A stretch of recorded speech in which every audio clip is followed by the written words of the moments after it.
You're listening to Entrepreneur's Enigma, a podcast about the ups and downs of the entrepreneurial journey. Every week, your host Seth Goldstein interviews entrepreneurs from all walks of life about their entrepreneurial journeys. From store owners to Fortune 500 CEOs, we all have stories to tell. So sit back and join us for the next 20 or so minutes while we explore the entrepreneurial world.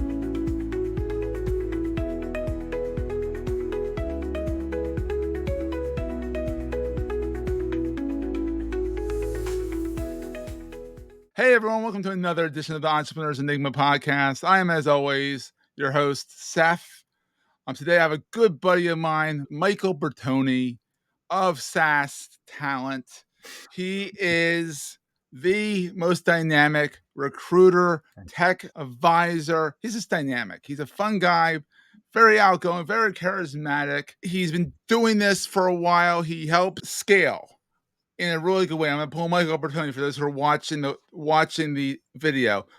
That he helps teams scale.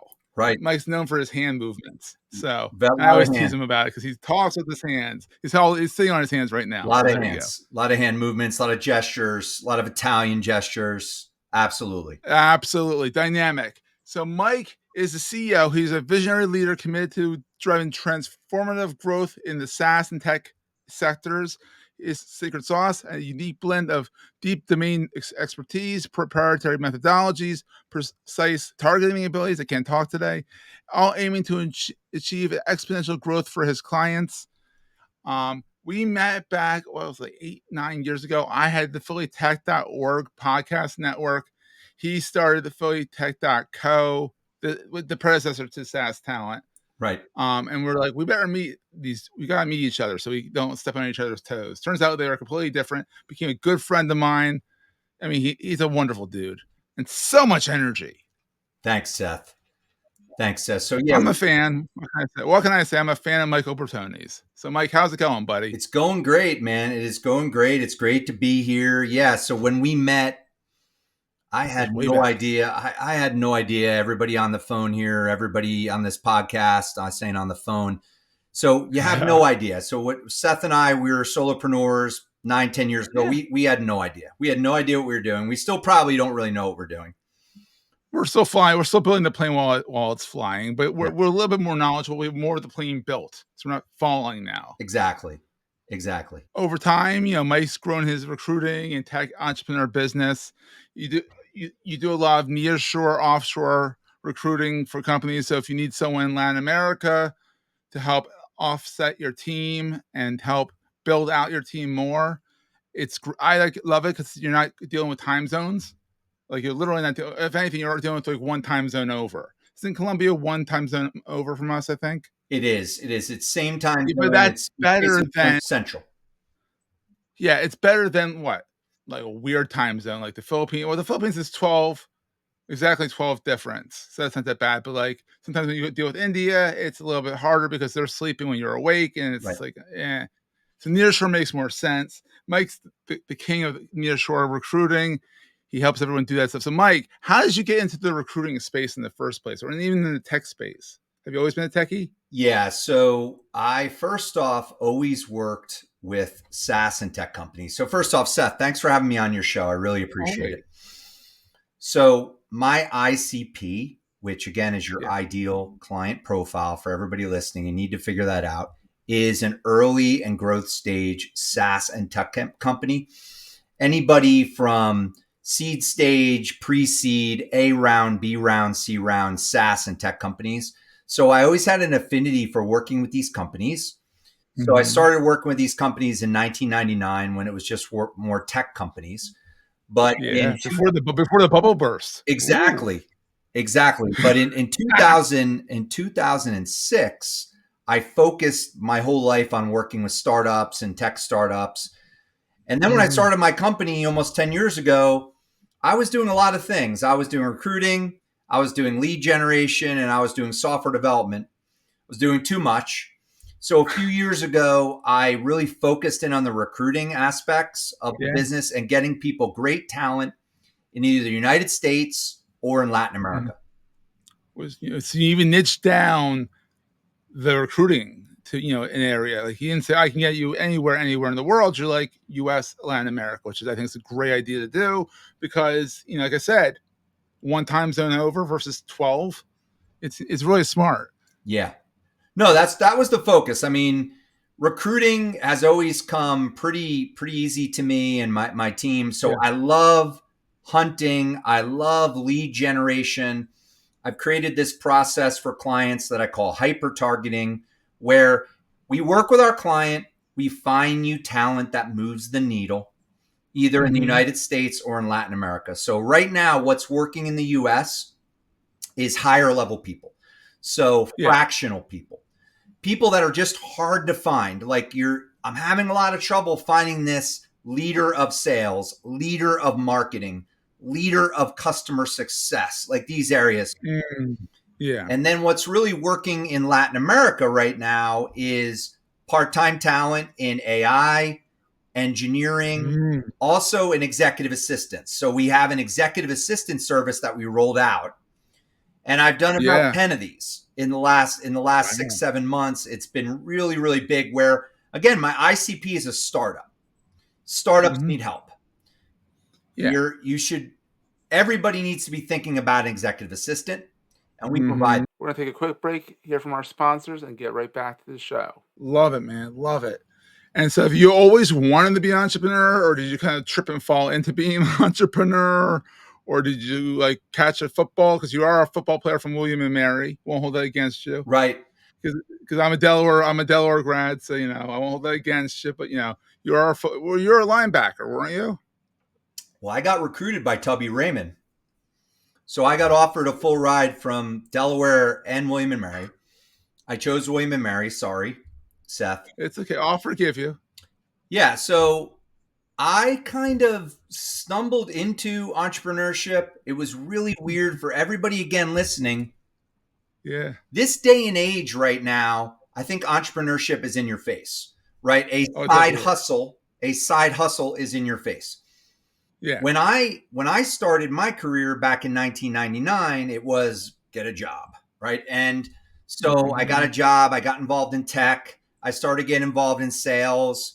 And I was really doing well, but my attitude, my mindset from my parents, my dad had a job, right? He got a job. Yeah, you get a job, you work 60 years, you get the gold watch. Right, exactly. So I remember back in about probably 2010 is when, so in 2010, that was like 14 years ago, I'm 50, right? So I don't know my math, but so that's like mid 30s. Basically, I didn't really even think about starting my own business till my mid 30s, right? And then once I got into it, I was like, all right, let's get into this. Let's figure it out. But I mean, then I already had a family. I already had kids, things like that. So again, everybody listening right now, if you want to be an entrepreneur, just go after it, right? Just do it. Yeah. Just get out there and do it. Because if you wait until you have a family and kids and all this stuff, you're going to be complicated. It is. It gets complicated. Absolutely. Yeah, it gets complicated. I mean, I started my business when I was 28. And then 32, had my 11-year-old, who is now 11. I didn't have him even come out as an 11-year-old. That would have been terrifying.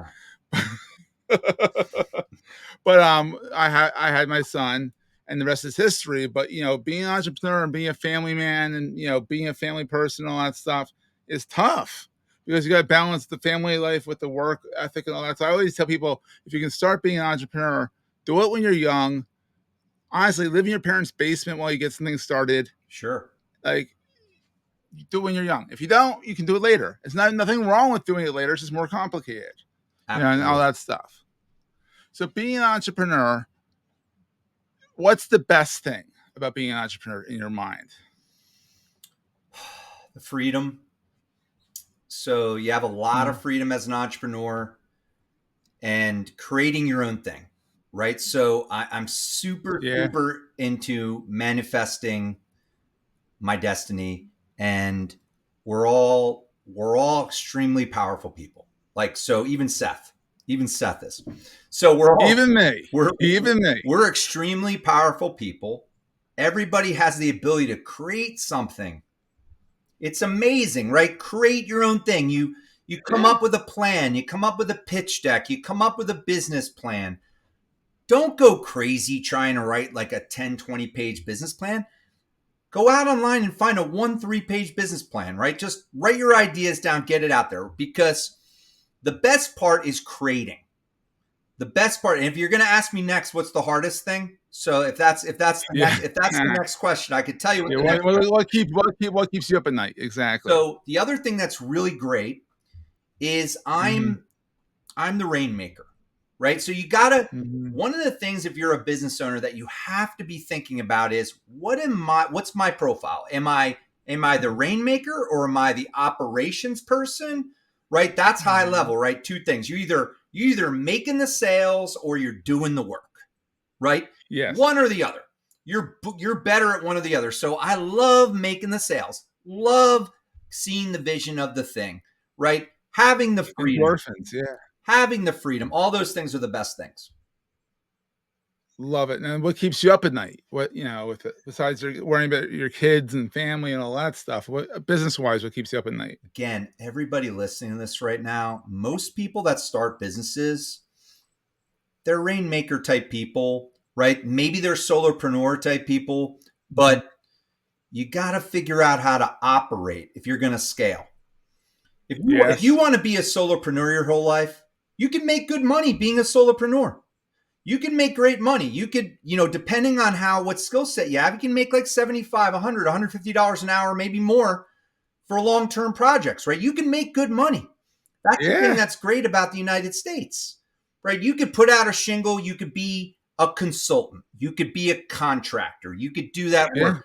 But if you're trying to scale, how to operate and run your business, that's what keeps me up at night. Yeah. It's hard, right? It's hard. Everything has operations. Sales has sales operations. Marketing has marketing operations, right? Delivery has delivery operations. So everything has to be, you have to figure out how to operate, how to scale. That's what keeps me up. Yes. I can believe that. And then worrying about your two girls, making sure that they're growing and healthy and all that stuff is always a worry, our kids. Yeah, I mean, that's a great thing. So as an entrepreneur, you're kind of married to your business, right? And you have great people around you though that are prioritizing. You need to prioritize in your life. So I have an amazing girlfriend, Jen, that really is another person that helps me in my business that really helps me a lot. And I love her. Keeps you centered. Yeah. Yeah. So you have your family, you have your kids. The other thing that's really hard about being an entrepreneur is just keeping all the balls, right? So there's you have so many balls that you're juggling, right? If you're going to focus on your business, here's the reality. If you're going to focus on your business, relationships will not be as focused on probably until you get the business going. Yeah. So the people in your life have to understand that, right? You have to communicate, hey, I'm starting a business. It's going to be a little bit more challenging to start this business up, right? So it is hard. Relationships are harder in general when you're running a business. It is. So what is the most important thing to carry with you all the time? To carry with you? Yeah, it can be as woo as you want to get.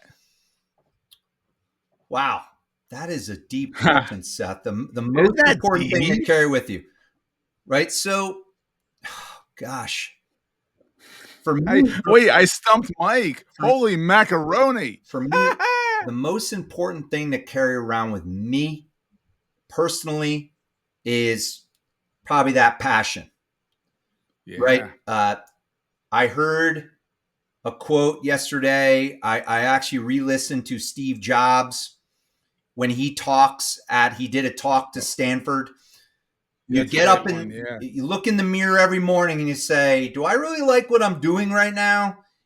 If you don't really like what you're doing for a period of time, something probably needs to change.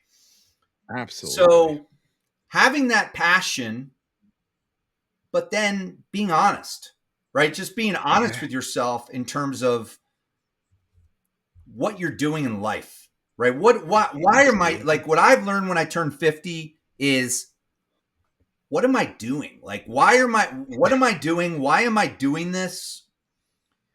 What do I want to create legacy wise? Like these things are super important that they don't tell you about. So you don't have to care. If you're listening to this right now and you're like 20s or 30, who cares? Just get out there, go. just do it. Like Nike. But when you start to get a little older, you're like, what am I doing here? Like, is this working? Yeah. Things like that. Awesome. So Mike, people can find you over at SaaS-Talent.com. You're on LinkedIn. You're very prolific on LinkedIn. Michael Bertoni, 33, which I think was your uniform number. Right here, baby. Right here. There you go. Hey, he's even got tattooed on his arm. That's his number. Yeah, And my number's not 33. So it wasn't? Wait, it was, but that's then? not my phone number. No. Like, my phone number isn't 33. That's not your phone number. That's your number, though. My number. It's like that's yeah. not your phone number. No, his phone number is 200. What was it? What's that song? 25367. Whatever the heck it is. 215-817-3295. But no, you don't think about your number. No. Oh, no. Don't do it. Don't do it. Honestly, Mike would love your phone calls. Give him a call. Hire him if you give him a call. Hire him to find you SaaS talent in Latin America. Do all that good stuff. Mike's the bee's knees. Yeah, I mean, if you know anyone listening to this right now, if you know anyone that needs to hire talent in the United States or Latin America and resembles a tech business, they are a SaaS company, they're a tech company, some type of tech firm, please reach out to me, connect with me on LinkedIn. I've got over 25,000 LinkedIn followers, and I'm really trying to do some cool things on LinkedIn. So check me out, and I'd love to connect. He's very friendly. He will not bite your head off. He's a good guy. Absolutely. So. All right, everyone. We will see everyone next week. That was a great show. If you're enjoying Entrepreneur's Enigma, please consider giving us a review in the podcast directory of your choice. Every review helps us reach new listeners. If you like Entrepreneur's Enigma, consider the other shows on the Marketing Podcast Network at marketingpodcast.net.